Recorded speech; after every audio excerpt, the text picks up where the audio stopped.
Down on the Gulf Coast. Really, really happy that Fred is not going to visit after all. It's Ricky Mathews, the host of Coast Vue on SuperTalk Mississippi Gulf Coast 103.1. Ricky, how you doing this morning, man? Yep, we got some audio trouble here. Oh, there we go. How's that? There it is. There it is. Yeah, you got to hit that other button. It's amazing what a mute button does. Yeah. No, we're counting our blessings that Fred didn't pay us a visit, and Grace. It looks like the models on Grace look pretty good too. So far so good for this hurricane season.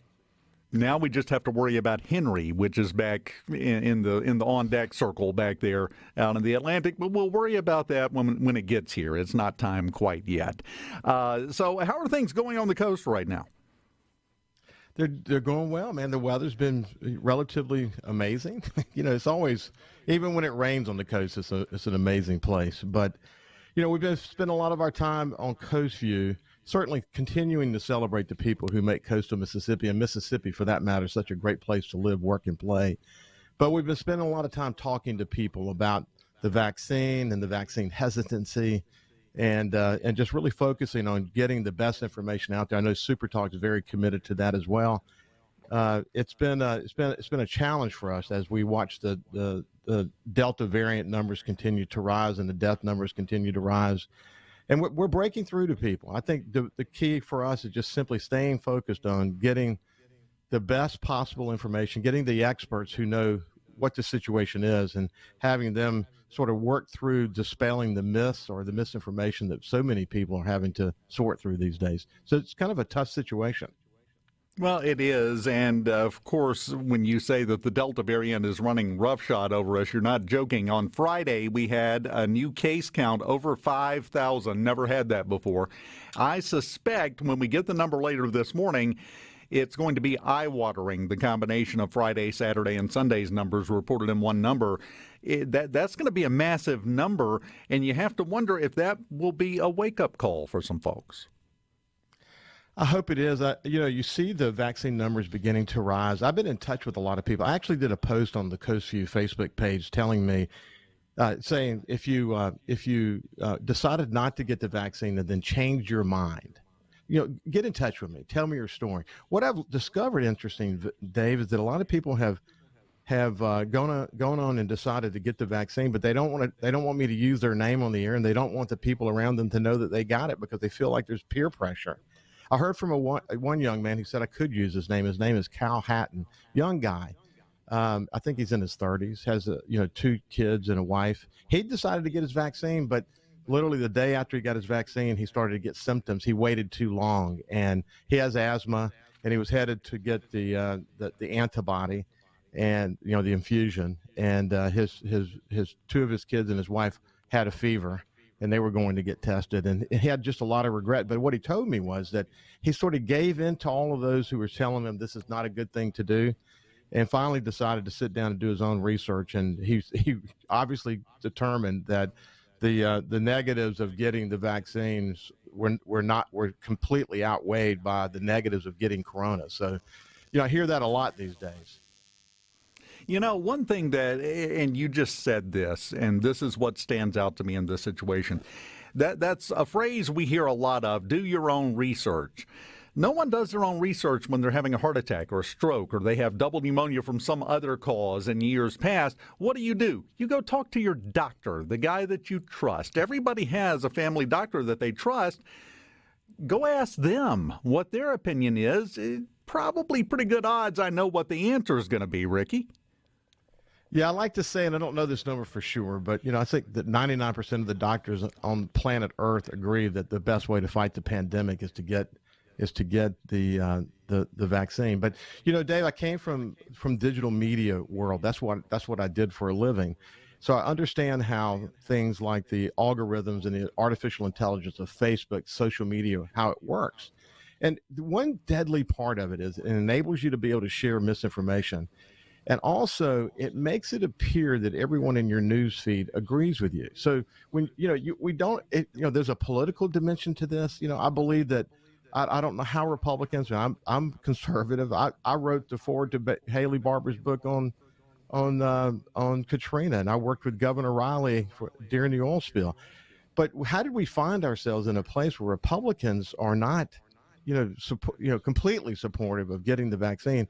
When you add all this, it's for the average person, it's very confusing. That's at the end of the day, it's very confusing. And I think that what you just have to, you can't shame people, you can't strong arm them. You just have to give them the best information possible, and hopefully they'll make the best decision. But it's a tough situation. And when Dr. Dobbs talks about it, he's obviously extremely frustrated with the amount of misinformation that's out there and how difficult it is to sort through all of that.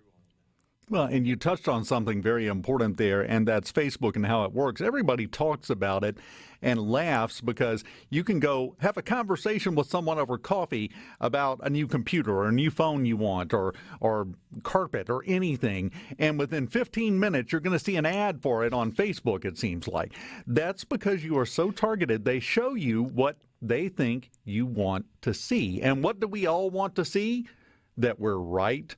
So it's geared to show you the information to help you prove to yourself that you're right, whatever you think, both sides. Well, when you sign up for Facebook or any other social media site, you're agreeing to give them your personal data, and the amount of personal data they're collecting on us is unbelievable. But at the end of the day, we could do a whole show on that. But what they're using an ad delivery, as an ad delivery platform, is brilliant. But as a news feed delivery platform, is not. There are serious unintended consequences, and we're in the midst of that today. The unintended consequences of spreading misinformation in the midst of a pandemic. It's misled a lot of people to make bad choices. Exactly. And the problem that we're faced with now is that that's a battle. The common conceptions floating around or a battle. It just seems like it's a multi-front war that's being fought in all directions and from both sides.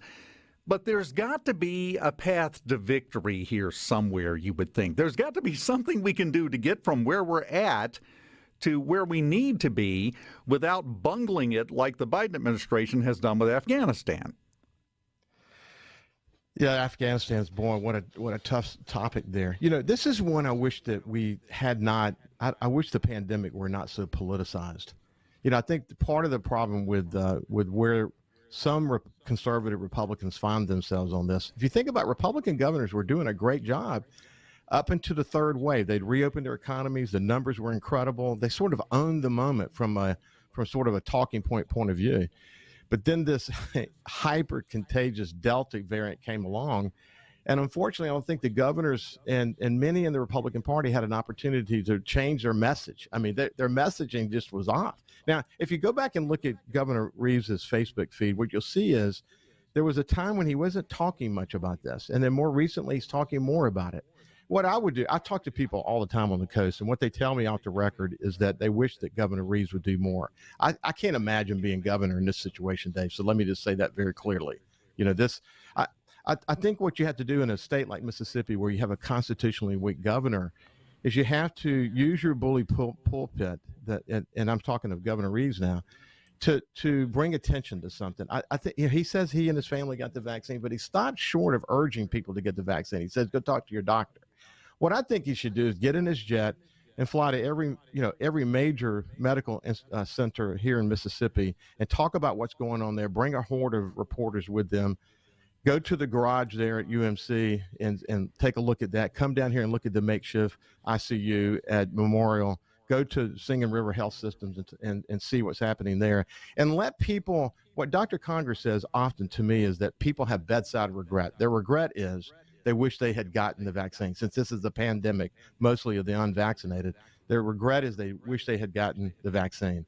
And it's just heartbreaking to hear those stories over and over and over again. If I were the governor, if I were advising the governor, I'd tell him to go tell those stories and spend 24 hours a day on the road, encouraging people more strongly through sort of the touching stories of those who've been impacted. And maybe we can get the vaccination rates up. But I do think the governor's got a bigger role that he can play in this. Well, I tell you what, can you hang on through the break? Yes, sir. Sure can. Fantastic. Ricky Mathews, the host of Coast Vue on SuperTalk Mississippi Gulf Coast 103.1. We have with us the host of Coast Vue on SuperTalk Mississippi Gulf Coast 103.1, Ricky Mathews. And, I guess the problem that I have looking at this, Ricky, is, as I mentioned before the break, there's got to be a path to get from where we're at to where we need to be. And it's becoming increasingly difficult to see what that path could be to get people to get the vaccination. Am I missing something obvious? No, you're not. I don't think. If you go and look or go read, I mean, every state, no matter how high the numbers are, still having difficulties changing people. But there was a really good study that was done by Kaiser, and it said there's a certain percentage of people who've made up their mind you're not going to turn them. That's just a reality. And it was a low teen number. It was alarmingly high given the situation that we're in. But that there was another group of people who were sort of undecided.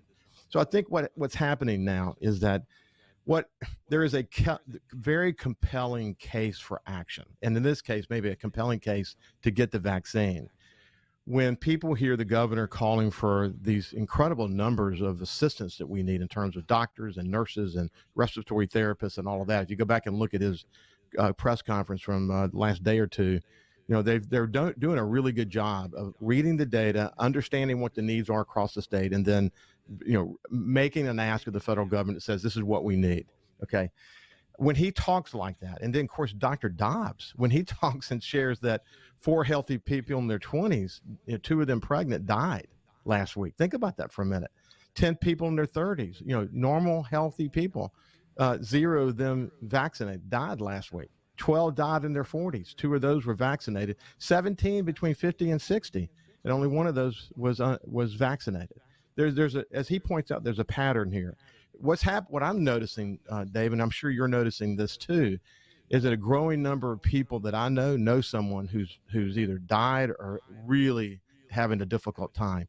So when it hits close to home, it forces people to take a step back and begin to think this thing through. And if you're one of those people listening to the show this morning, just reach out to someone you trust. Get off Facebook, reach out to someone you trust, and try to decide, as the governor continues to urge, what's best for your family, and do what most doctors in the world suggest, and that is get the vaccine, and let's try to knock this Delta variant down. But I think that's what it's going to take, Dave. It's going to take constant communication about the current situation, creating a compelling case for action, and not being shy about urging people to get vaccinated. You got to urge people to get vaccinated. I know that America's this great experiment around freedoms, and when people feel like their freedoms are being infringed on, they fight even more. We know that those people exist, but this is one moment when we ought to all come together, Democrats and Republicans and independents, and do what's best for this country, do what's best for our families, and use the one thing we have to fight this, and that's the vaccine. I hope that will, over the next few days, as people get their heads around this, that it will continue to drive the vaccination numbers up. Well, the stat you referred to that the governor and Dr. Dobbs were giving out last week, I think if we just stop and focus on it for a second, answers some of the hesitancy that we've seen, and even the uncertainty amongst people that have. I mean, I've got something on the C Spire text line here. Somebody texted in, said, I got the jab, but if it won't keep you from getting the virus or won't keep you from spreading it, why are people being forced to get it? Number one, nobody's being forced to get it. That's the point. That's why, everyone keeps asking. But number two, listen to those stats of the people that are dying. The vast majority are unvaccinated. Of the people that are having to be hospitalized, the vast majority are unvaccinated. There is a clear body of evidence that shows it's almost a side issue as to whether or not it will keep you from getting it. It will keep you from getting seriously sick with it, I think, is the point that needs to be pounded a little harder, at least to me. I definitely agree there, Dave. You made that point so clear, but I think that's a great question on the text line, because it alludes to there's all these different gray areas that people have to sort through. And if you're really trying to do your best to say, I'm not trying to be hesitant on purpose, I'm just trying to find some compelling evidence that suggests I need to move forward, like my friend Kyle Hatton did. but it is confusing, man. But with each variant, there are new characteristics of that. In this case, it's highly contagious. It seems to be striking younger people. But it's true. I mean, you saw that Pfizer is 40-something% effective to keep you from getting it. But if you get it, as you pointed out just now, Dave, is more than likely it's going to keep you out of the ICU and it's going to keep you from dying. But man, when you get in all these gray areas, it's confusing to people, and I don't blame people for being incredibly hesitant. At the end of the day, I think they just need to lean on someone they trust and try to focus on getting the best information possible, and hopefully that'll lead them to getting one of the vaccines. Well, let's go back to what we were talking about just a minute ago, because we're running short on time in this segment. Let's say today you get a phone call and you've got the governor's ear. He gives you 5 minutes and he's going to listen to what you say to do. What would you tell Governor Reeves to do in this situation to try to help things? I would look at this sort of like Governor Barber looked at the aftermath of Katrina. He gave this great speech at the special session of the legislature where he said, "What will our kids and our kids' kids say of us? Will they say we got this right, or essentially blew the moment?" It's a constitutionally weak governorship. I get that. He's a data guy. He knows the data. He's making the right calls as it relates to that. But I would say, Governor, listen to me. The best thing you could do right now is get on your soapbox and urge people in this state to get the vaccine. And if they have any hesitancy, go talk to their doctor, but urge them to get the vaccine and go show them what's happening in these ICUs. Show them these people on ventilators. Talk to people who have regret about not getting the vaccine. Some of those people with regret, they're going to have long-term injuries to their lungs that will never be the same again. And they know that, Dave. It's a tough situation. That's what I would do.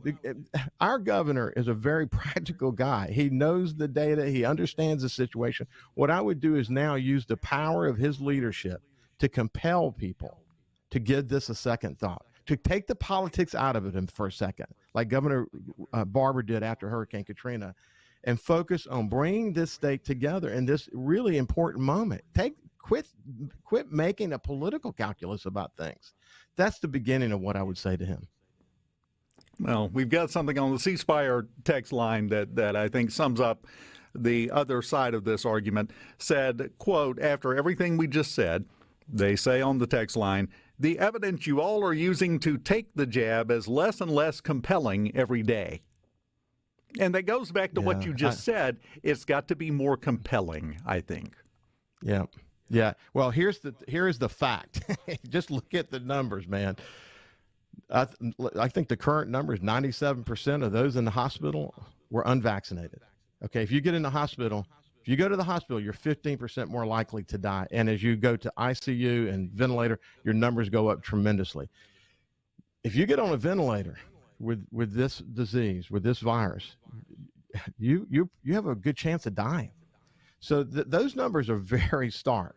And that's what I would focus on. All this other stuff, I get it. It's very hard to sort through, but let's just look at the facts. As the governor points out, this is a pandemic of the unvaccinated as it relates to the current situation with the Delta variant. It just is. So we should be driving that point home in every chance that we get, because, man, I had a friend die just last week, unvaccinated. It just breaks my heart, man. This guy had so much to give everyone. I mean, what a wonderful person. I noticed that some legislators know someone in Jackson County that died over the weekend. And I mean, people are shedding tears left and right, but we have to do more than shed tears, Dave. We have to help people reach the right decision. And in this case, we know that we can fight this pandemic with the vaccine. And I know that there's a lot of people who are listening to this who've watched a lot of videos and a lot of anecdotal evidence that suggests we shouldn't be doing this. But I've done that too. I've gotten a vaccine. Everyone in my family has gotten a vaccine. Everyone I know has gotten a vaccine, and they're able to live a little freer as a result of it. So that's kind of where we are now. That's exactly where we are, and I hate to say it, but I'm in the same situation you are. Going back to last year, I'm up to 5, the number of people that I know that have died from this virus. And A couple of them had zero pre-existing conditions. I mean, they were way healthier than I am, and it took them. I know of 3 different people right now. These are younger people in their 20s from my neck of the woods over in southwest Mississippi that they have GoFundMes for their medical expenses because they're in medically induced comas on a ventilator in an ICU right now. This is a set of facts that there's not a lot of gray area there, at least not to me. Yeah, it's time for us to come together as a state and do what's best for all citizens of the state, and that is get the practical word out that this is a pandemic of the vaccine, of the unvaccinated, and focus on saving as many lives as possible. Too many people are dying from this virus that should not die. That's just a fact. Ricky Mathews. And we got to focus on that. The host of Coast View on Mississippi 103.1 SuperTalk Mississippi.